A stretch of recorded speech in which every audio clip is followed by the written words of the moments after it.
Guys, I was just going through City at War, which is the final 13 episodes or issues of the original Mirage series of Teenage Mutant Ninja Turtles. And as you can see in this screen, it kind of foreshadows that all five or four main protagonist parties are going to split up.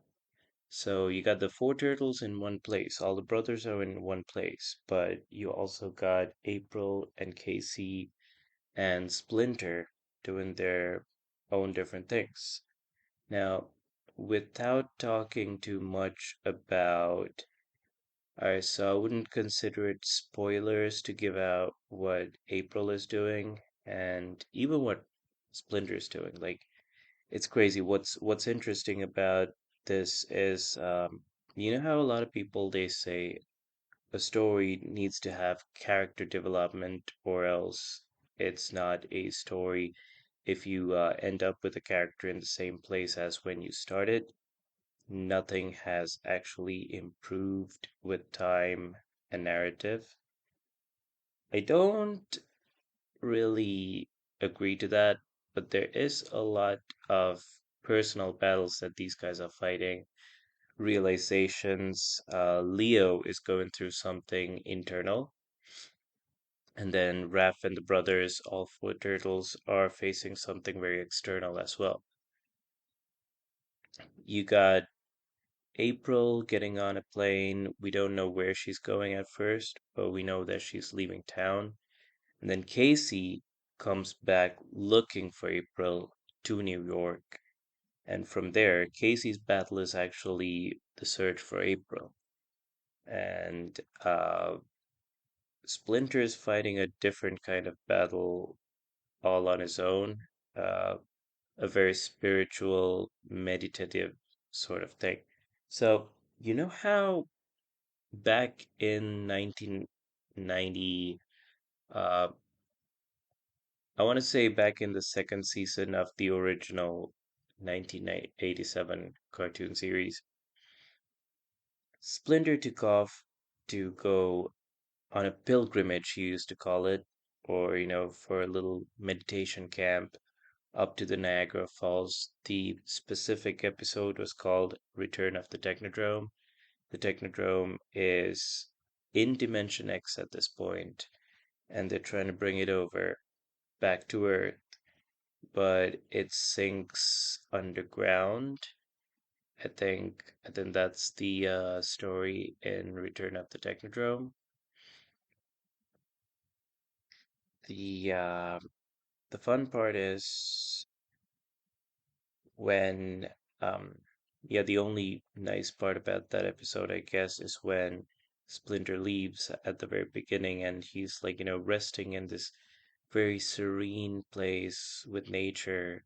Sun is shining, birds are there, like the back in North American literature history, I guess there was this thing where what Splinter's doing, you would have it in the leather book tales something, the one where they introduced Hawkeye the Pathfinder, Last of the Mohicans, that one, um, the great American hero, you know.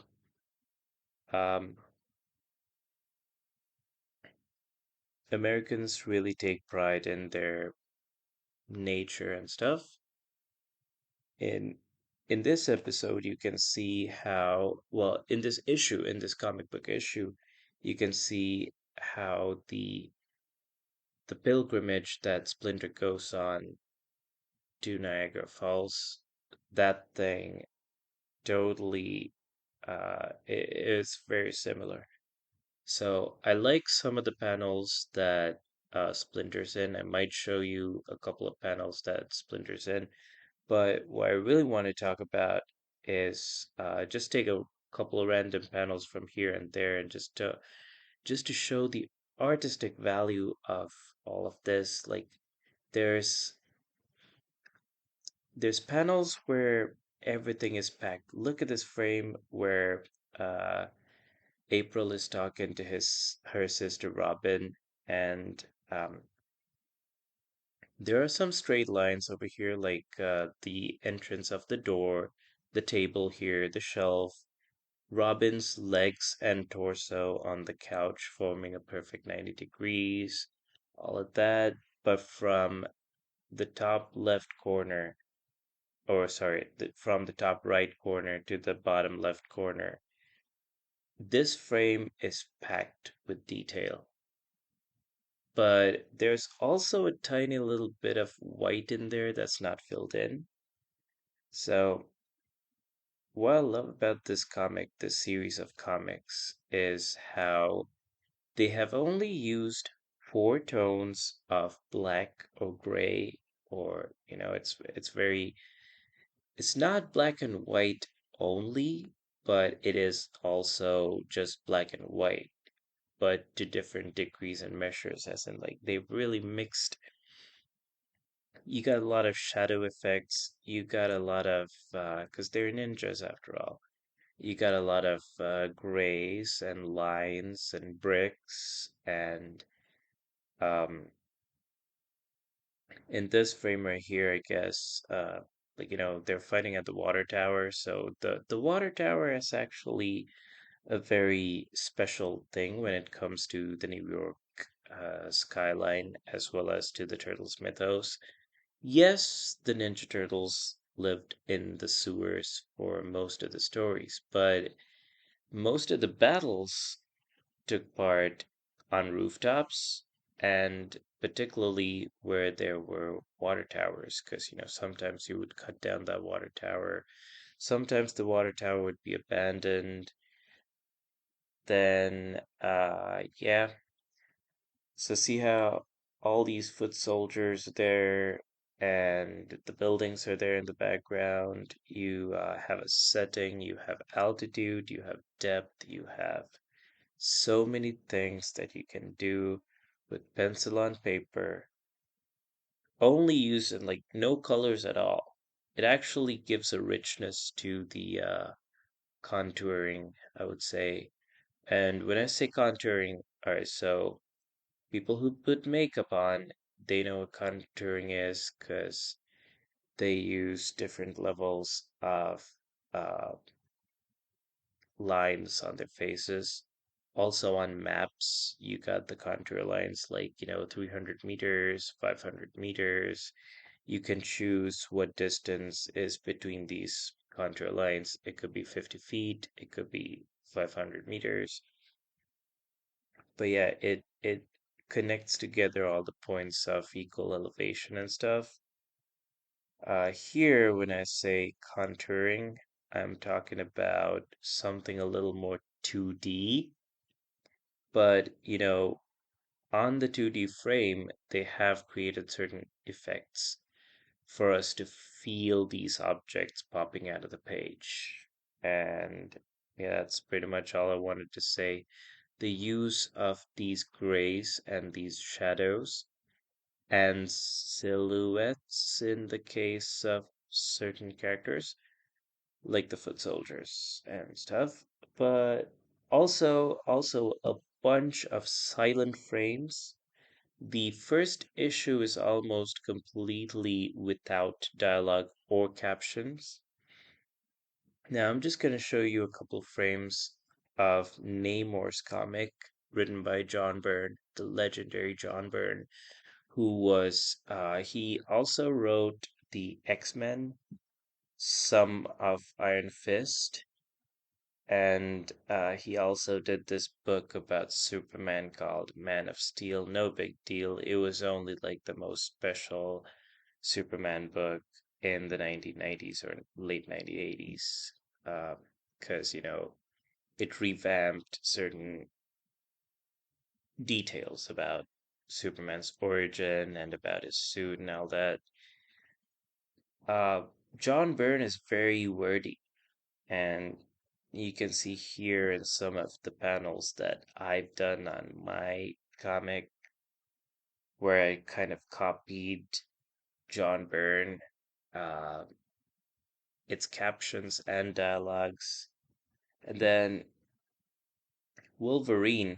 All right, so Wolverine was another character that John Byrne worked on.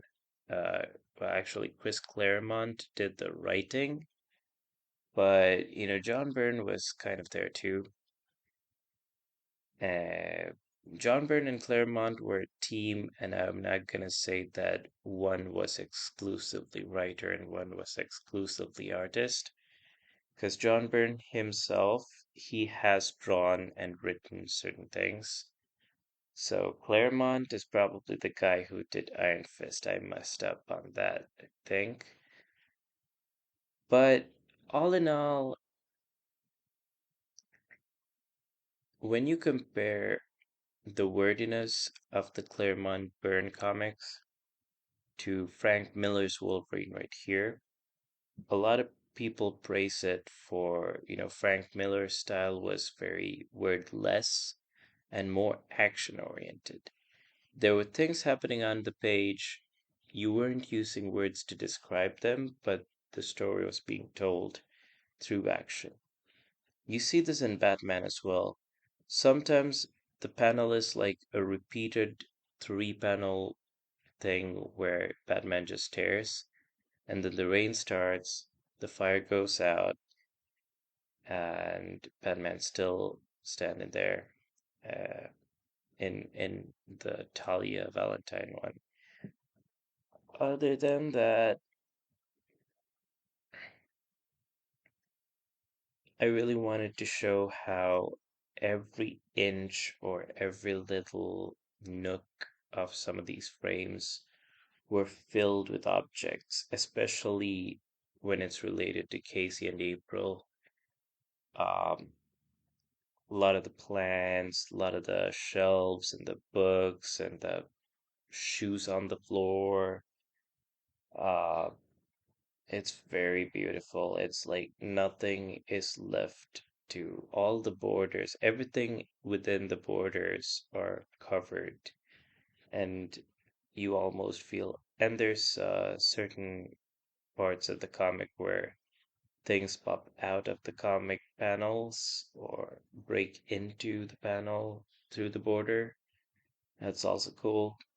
Yeah, all in all, it's a really beautiful thing. And if you're gonna draw something, if you're gonna draw a storybook, I would recommend that you keep it silent and mute the colors as well. Use colors, but like stick to. There's another very nice one called Superman Red, White, and Blue. And some of these comics, entire thing is just two-tone or three-tone, counted in negative spaces, it's four-tone. So everything's drawn in black. You got the negative spaces, and the only colors that I used are blue and red, because those are Superman's colors. It is a tribute to like some of the original stuff, but in the 60s and the 70s even, they filled the page up with all these yellows and greens and everything. You don't need that. The less color, the more you have. Less is more.